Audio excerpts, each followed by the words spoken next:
25 years ago, a terrorist operation was to really underscore what 9/11 was supposed to be about. And it also was the key and the gateway to the 9/11 planes operation. Not many people really talk about this subject. You won't hear a peep from the mainstream media. And generally with the public, hardly anyone knows what this operation is or even about. But this terrorist operation was called the Bojinka plot. What is the Bojinka plot? Well, the Bojinka plot was constructed by two individuals, and you've heard of them. One is Khalid Sheikh Mohammed, the alleged mastermind of the 9/11 attacks, the man who devised planes to be used as weapons and crashing them into American targets. And the other is Ramzi Yousef. He goes by many aliases, just like Khalid Sheikh Mohammed does. His real name is Abdul Basit Karim. And they're both related. Ramzi Yousef is the nephew to Khalid Sheikh Mohammed. And they were allegedly born in Balochistan, Pakistan. They also their date of births really vary because really their backgrounds are hard to investigate since they come from a very insular family. Ramzi Yousef was also the mastermind behind the first World Trade Center bombing in 1993. Now, what constituted the Bojinka plot? Well, the Bojinka plot had three phases to it. The first phase was to assassinate U.S. President Bill Clinton at the time. But they found Ramzi Yousef and his cohort, Abdul Hakim Murad, while they were in the Philippines planning this operation, found out that security would be too tight for Bill Clinton to attack. They even tried to devise different ways on how to get to his motor vehicle with a Stinger missile, with a hidden bomb underneath a sewer drain. Too many variables, too many problems. And so they replaced that idea with the assassination of Pope John Paul II, who was to visit the Philippines in 1995 in January. The second phase was to set 11 timing mechanisms on 11 planes from Southeast Asia to the United States, where they would travel over the Pacific Ocean. Each plane would have 1 minute, 1 minute between them in times of explosions. And so when one plane would travel over the Pacific in the middle between the United States and Southeast Asia, it would explode. And then a minute later, the other plane would explode and the debris would be at the bottom of the Pacific Ocean. Nobody knew what would happen. Third phase was to actually hijack a plane and manually crash it into CIA Langley Headquarters. Allegedly, the first person to devise hijacking a plane and crashing it manually was Abdul Hakim Murad. Now, this information actually came from the interrogation of Abdul Hakim Murad and also from Ramzi Yousef, who was later apprehended a year later. And so take this with a grain of salt, but the operation for this plan is well known because there were multiple financiers of this plot. And who is one of the main financiers was Osama bin Laden. Another was Hambali. That's his nickname. His real name is Ridwan Isamuddin, who is a military tactical leader of the Philippine terrorist organization Jemaah Islamiyah. And another financier, a major financier of the plot, was Osama bin Laden's brother-in-law, Mohammed Jamal Khalifa, who owned many businesses in Saudi Arabia and in the Philippines. He is not generally known to the public, but a couple of years ago, if you can find it on YouTube, Journeyman Pictures did a very rare interview with Mohammed Jamal Khalifa.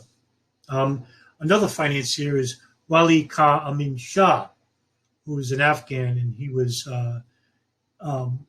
one of an employees of the International Relations Information Center, which is owned by Jamal Khalifa. And this business was a money laundering business where they would get increments of $500 to $1,000 from these people. And also, there were many Saudi donors. Many of these Saudi donors were Wahhabi donors. These are the more radical Islamists inside Saudi Arabia, which is primarily Wahhabi-oriented. In 1994, the planning of the Bojinka plot started with Khalid, Sheikh Mohammed, and Ramzi Yousef devising new ways to attack the United States after the World Trade Center bombing.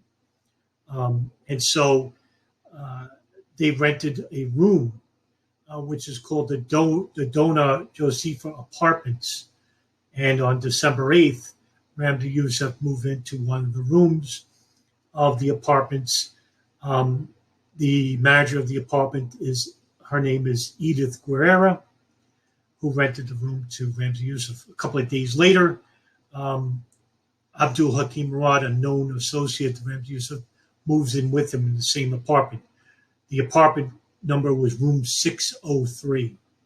And so here they started purchasing quantities of nitroglycerin and urea nitrate. Now, the bombs themselves would have many variables and chemicals regarding what constituted the bombs themselves. And so Ramzi Yousef was building bombs called Mark II or micro bombs.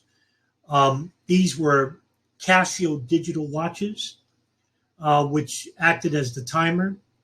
Stabilizers would be cotton wool balls, would also constitute an undetectable quantity of nitroglycerin as the explosive. Other ingredients would be urea nitrate, sulfuric acid, nitrobenzenine, silver acetate, and liquid acetone.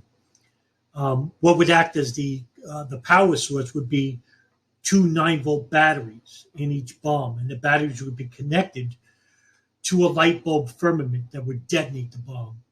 And you could wear the watch itself and then use the timer and device. And before you would press the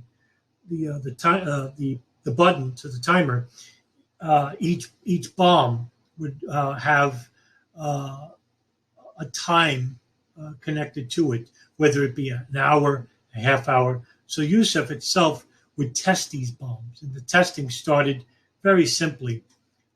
At first, the very first operational test was inside a mall in a town called Cebu City in the Philippines, and he put it in the generator room of the mall, and it exploded, and it caused minor damage. But the test was to see how the bomb would operate and the damage it would cause. And so it was a small timing mechanism device that didn't do much. On December 1st of 1994, Walid Amin Shah, who visited Murad and Yousef, placed a bomb underneath the seat of the Greenbelt Theater in Manila, Philippines, to test what would happen because the theater seat is similar to a theater seat. So he put it under the seat. The bomb went off and it injured a couple of people. It didn't kill nobody. And Walid Amin Shah was on a motorcycle watching this, and he saw the smoke and people running outside. He drove away. The next step, which would be the biggest step of all, was on December 11th, 1994. Now, Yousef himself would test this, and he used a micro bomb, the Casio bomb that he would use. And so he constructed this in the lavatory of the aircraft. And the aircraft was Philippine Airlines Flight 434, which was a flight from Manila to Narita, Japan, and then stopping to Cebu City, Philippines. Narita, which is a New Tokyo International Airport. So this way, Yousef would get off at this airport, then travel back to the Philippines. And so he set the timer for 4 hours, and this would give him enough time. Philippines airline flight 434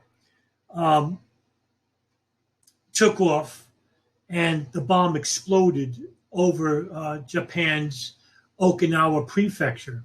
Now, there was a person sitting on that seat where he put the timing mechanism. His name was Haruki Igami, and he was killed immediately. And 10 passengers were injured, and there was 273 people on this flight. Miraculously, thankfully to the pilots of the plane, they managed to land it even under those existential threatening circumstances. And there was a hole at the bottom of the plane, and Iwagami's bottom half was totally destroyed. His legs were gone, and so his torso and his shoulders, his head fit into the hole, which kept the air pressure from sucking the plane inside out, which is really a horrible ordeal. It's something really traumatizing to experience. I can't imagine the passengers witnessing this. And the pilots deserve a ton of credit, which under those circumstances, they managed to land the plane. I think, if I'm correct, they received medals from the Japanese government for their heroic efforts in saving the 273 people on the plane. Nevertheless, the test was a success, but Yousef had managed to miscalculate where the fuel tanks were on the flight. Now, the fuel tanks actually were just 3 rows back where that seat was. And if Yousef had calculated correctly, the plane would have exploded in midair, killing everybody on board. Now, the next step was to have these bombs placed on these planes. Now, he was going to have Murad, Walid Amin Shah, and himself place these bombs on these 11 airliners, and they would all be interconnecting flights. And the flights involved would be from Honolulu International Airport in Hawaii, John F. Kennedy International Airport in New York, Los Angeles International, Los Angeles, Chicago O'Hare International Airport, and San Francisco International Airport. From Asia, Kai Tak Airport in Hong Kong, New Tokyo International Airport, Ninoy Aquino International Airport, which is Manila, Philippines, Singapore, Shanghai's airport in Singapore, Bangkok International Airport in Thailand. While they were making the 11 bombs at the Josefa apartments, what happened was that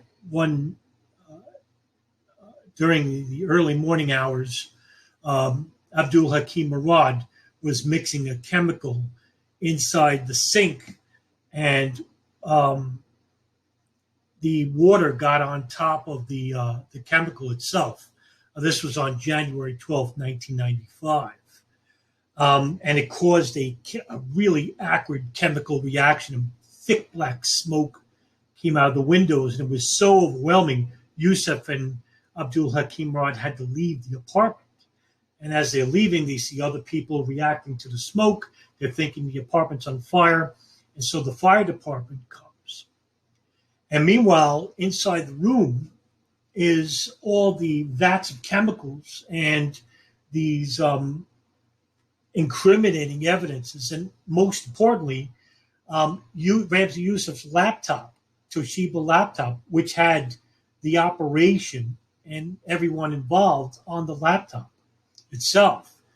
And Edith Guerra, the manager of the apartments, calls the police, and they arrive. And the first 2 policemen arrive, they leave and just think it's a fire incident. Meanwhile, there's one cop who managed to stay. And I would be remiss in not mentioning her name. Her name was Ada D. Fariscal, and I'm going to spell out the name so you could look her up. Aida Fariscal. Ida Fariscal. So why am I mentioning her out? Because she decided to go and investigate inside the room of where this smoke was coming from. And when she went inside, she saw overload of incriminating evidence of this being just more than just supposed fire. In fact, it wasn't. There were 4 hot plates, there were packing crates, cotton bales soaked in beige solution, and red, green, blue electrical wiring. There was these vats of sulfate. There was also Bibles and crosses, and there was these uniforms of priests where priests would wear these uniforms. And what the plan was to have Ramzi Yousef and Murad dress as priests and place a bomb nearby where the motorcade, where Pope John Paul II was going to be, and the bomb would explode and hopefully killing Pope John Paul I as well as others residing near it. And so Hakim, Murad, and Yousef are looking, and they're seeing all these people, and Yousef notices that the laptop's left behind, so he tells Murad to go back and get it. And remarkably, Murad loses his, has a momentary lapse of reason, and actually goes back. And while he's walking up the stairs, the Philippine National Police and the firemen and everybody all turn around. They see Murad coming up the stairs to the apartment. He sees that. He then turns around, jets tails, and runs for the hills, not in the direction where Ramzi Yousef is, but due to Murad's clumsiness, there's a tree that fell down prior to this rainstorm that happened the day prior, and he fell over this tree. And they catch him and they detain him and they bring him back to an Air Force base in the Philippines. Meanwhile, Ramzi Yousef quietly just leaves the country, leaving all of the incriminating evidence to be collected, which filled 3 police vans. And of course, Hakim Murad was left to his own devices. Now, according to the Philippines National Police, Abdul Hakim Murad was using an alias named Abdul Saeed, and he was held for 67 days in Philippine National Police custody. And he was actually taunting the police at first, but then they really let him have it, and they torture him, and they beat him up. And what got him to crack after all those days was that they threatened to deport him to Israel, where he feared the Mossad there, because the Mossad has really harsh interrogation techniques. And so one investigator named Rodolfo Mendoza, who's a lead terrorism investigator, decides to give Abdul Hakim Murad a hamburger. It's actually McDonald's hamburger. And he gives him the soda. And right there, through that simple act of kindness, Murad opens up to Rodolfo Mendoza and tells him about the plot. He also tells him about sleeper cells that were inside the United States. We're talking about 1995, that were already these Al-Qaeda sleeper cells. They weren't Al-Qaeda, named Al-Qaeda yet, but these terrorist sleeper cells that were already training in flight schools in the United States. Now, this would report back well to a report that you may have heard about, which is called the Phoenix Memo. Now, the Phoenix Memo was a memorandum written by an FBI agent in the Phoenix office named Ken Williams, who had a confidential informant into the Islamic underworld in Phoenix, and he reported back that, yes, there was a lot of unusual Arabs training to go into these flight schools to train on these Boeing simulators and going to crop dusters, learning how to fly even small planes, large Boeing 747s, 757s. So the FBI really just dismissed the stories, saying that it was no big deal. There's nothing nefarious about it. Meanwhile, Ken Williams was writing about it, 5 years before it even happened. And then the Phoenix memo was a accumulation of the past 5 years. Was finally released in 2001, which is a little bit too late. Which, of course, the FBI in Minneapolis and Phoenix and in New York were complaining that the superiors basically just ignored these warnings about Arabs learning to fly at unusual rates, even for back then. And so Murad actually opens up to Rodolfo Mendoza.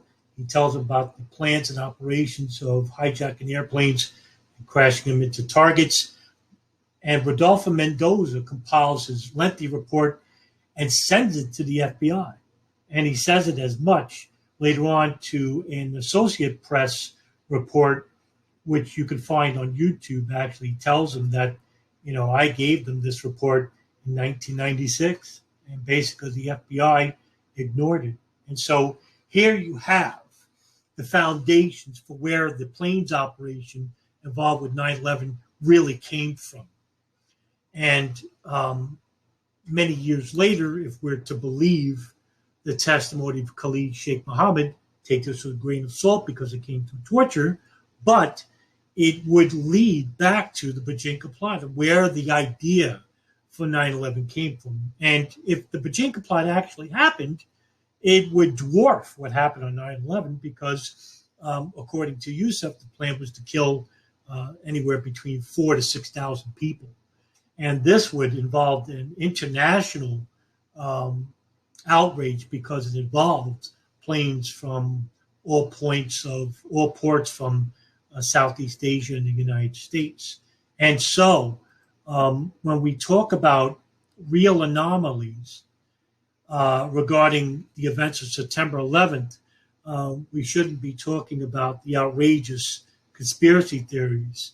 We should be talking about the real anomalies which are hidden from public view, because it would show that these agencies like the FBI or the CIA and foreign intelligence agencies like the Saudis and the Pakistanis and the Israelis knew about certain plots and certain terrorist organizations involved with these plots and the financiers involved with them, and basically ignored them. Because when you look at the overall scheme of things, the grander picture is regarding the United States and the foreign policy involving some of these countries like Saudi Arabia and Israel, which have a major implicating force.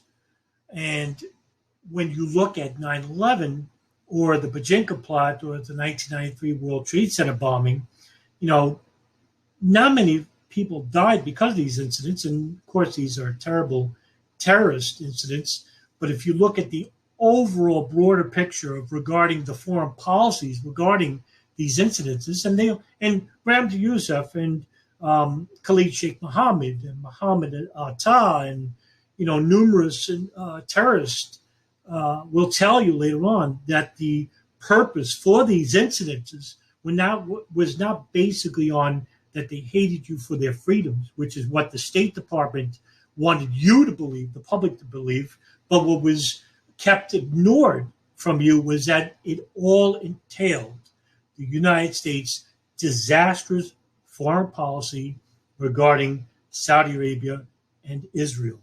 And when you look at those areas, and not that the more simplistic terms of no planes and no hijackers, you'll get a much bigger picture involving what took place in these incidents, who is involved, and what were the primary reasons and goals involving these operations.